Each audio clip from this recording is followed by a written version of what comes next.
Assalamualaikum warahmatullahi wabarakatuh. Kembali lagi dengan saya Kanif Sinaldo. Jadi seperti biasa ya, aku akan membahas Real Madrid dan MU. Jadi aku akan mulai dari Real Madrid dulu. Jadi Real Madrid itu main di malam minggu jam setengah 10 lah ya. Dan itu dari hasilnya sih, kalau aku pribadi sih kurang memuaskan ya. Kalau aku pribadi ya, kurang memuaskan. Karena banyak peluang yang terbuang sia-sia. Jadi kita lihat dulu dari susunan pemainnya itu. Real Madrid Real Madrid itu aku kira akan memainkan formasi 4-3-3. Tapi nyatanya tidak. Ancelotti menurunkan formasi seperti biasa 4-4-2 Diamond. Tengahnya itu ada Kamavinga, Tchouaméni, Modric dan Bellingham. Depannya itu Rodrigo dan Joselu. Nah, kalau dari segi permainan sih seperti biasa. Depan juga menurutku itu masih kurang kurang agresif. Ya mungkin karena nggak ada Vini kan. Karena Vini cedera, jadi ya udah mau nggak mau Ancelotti memainkan Joselu. Dan kan Madrid kan cuma 4 pemain doang. Vini, Rodrigo, Joselu dan Brahim Diaz, dan mau nggak mau memainkan Joselu dan Rodrigo di sayap kiri. Nah, di menit 11 ya kesalahan dari Alaba. Sebenarnya ya sih itu kesalahan yang sebenarnya nggak perlu sih sebagai pemain profesional seperti Alaba, itu sebenarnya kesalahan yang benar-benar sangat tidak perlu sih. Dia nggak bisa mengontrol dengan baik dan akhirnya dibobol oleh Borja Mayoral di menit 11. Dan dari segi pertahanan ya menurutku pribadi, Frank Garcia ini belum klop dengan permainan Madrid lah.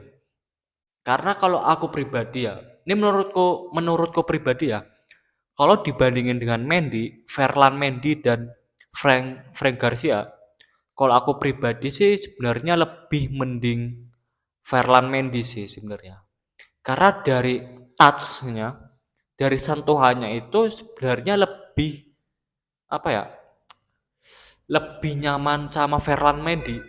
Meskipun ya kadang membahayakan juga. Cuma kan dari segi permainan kan Ferland Mendy ini apa ya? Lebih tenang. Kalau aku pribadi melihatnya seperti itu, Ferland Mendy itu lebih tenang daripada Frank Garcia.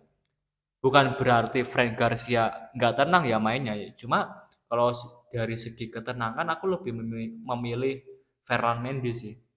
Kalau menurutku pribadi sih ya terserah terserah kalian mau setuju atau enggak. Dan ya seperti biasa, karena Militao masih cedera, digantikan oleh Rudiger dan Alaba. Lalu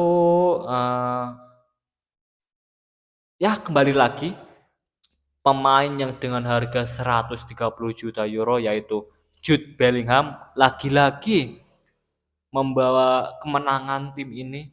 Dan kita tahu ya, Bellingham ini kan bukan striker. Dia itu eh, apa ya?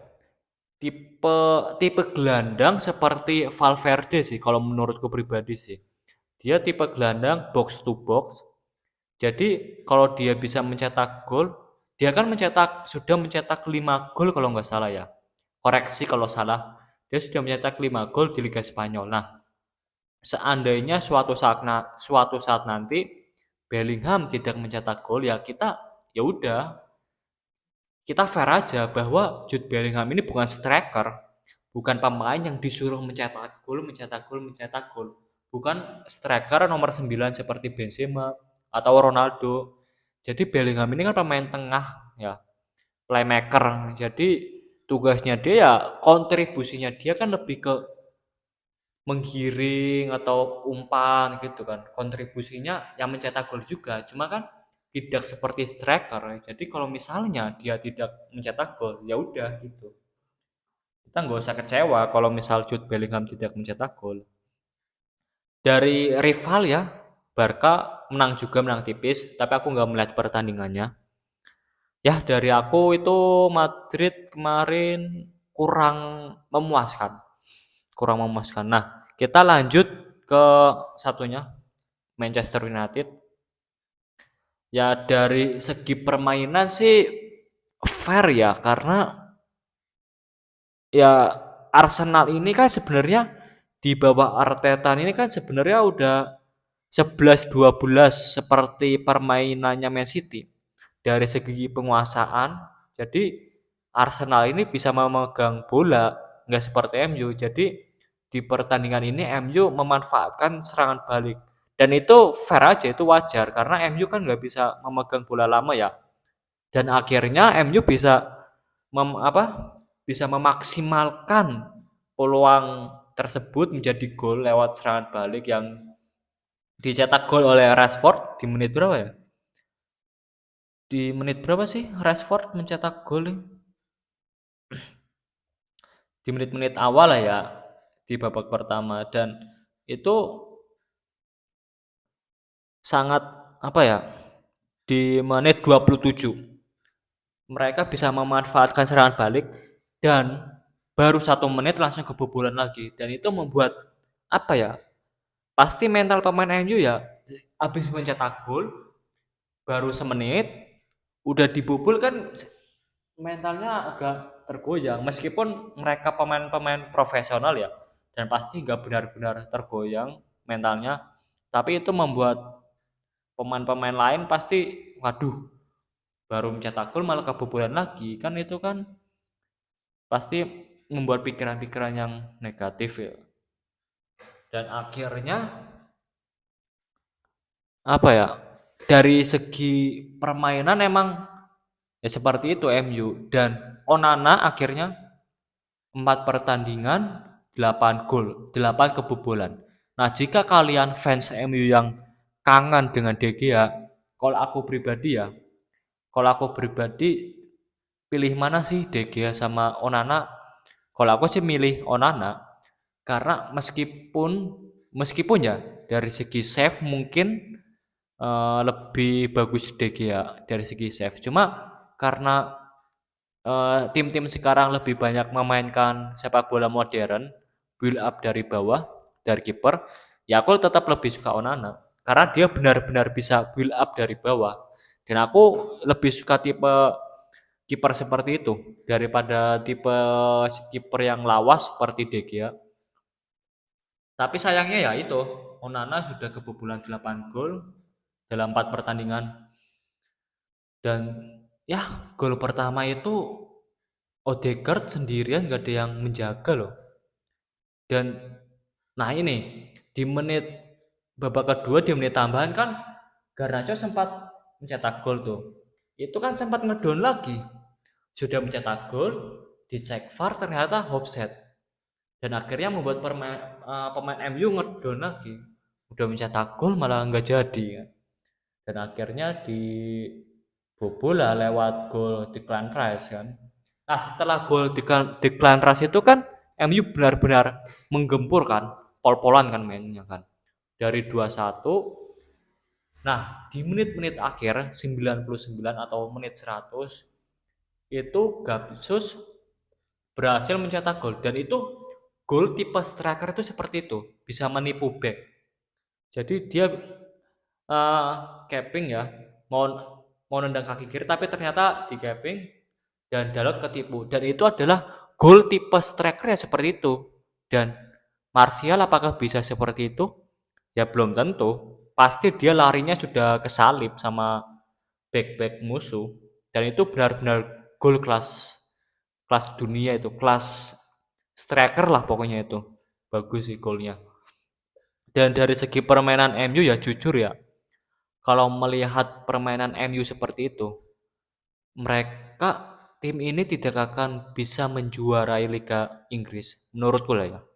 Jadi kalau menurutku pribadi, seperti musim kemarin, peringkat 1 dan 2-nya itu diantara Man City atau Arsenal, peringkat 1 dan 2 ya. Nah, peringkat 3-nya ini diantara MU atau Liverpool. Kalau Chelsea gimana? Kalau menurutku pribadi ya, fans Chelsea jangan kecewa, tapi nyatanya ya sepertinya berat sih kalau dari permainan Chelsea ya.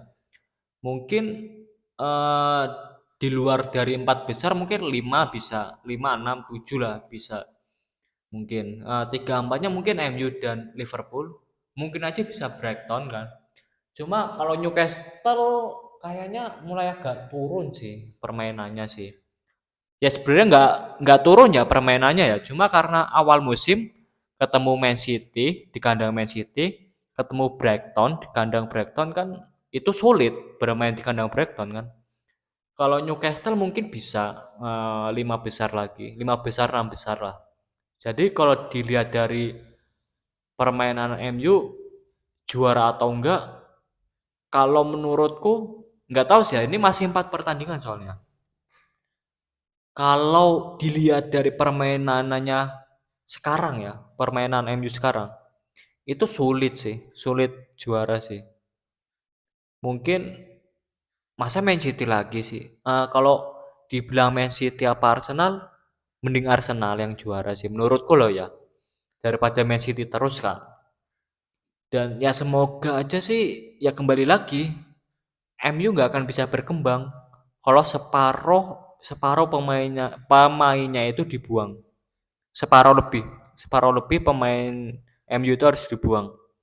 Karena menurutku kurang kontribusinya seperti Jadon Sancho ya kan yang berita akhir-akhir ini sedang ramai dengan Erik ten Hag sedang bertengkar. Cuma ya aku nggak tahu ini beritanya bertengkar beneran atau enggak aku juga nggak tahu. Cuma kalau dilihat dari permainan Sancho itu kurang. Lebih baik Garnacho daripada Sancho. Gitu sih. Itu aja menurutku sih untuk minggu ini. Next 2 minggu yang akan datang international break kan ini 2 minggu. Jadi lanjut live reactionnya itu 2 minggu yang akan datang ya. Oke, cukup sekian dari saya untuk hari ini. Kita lanjut lagi nanti. Oke, see you.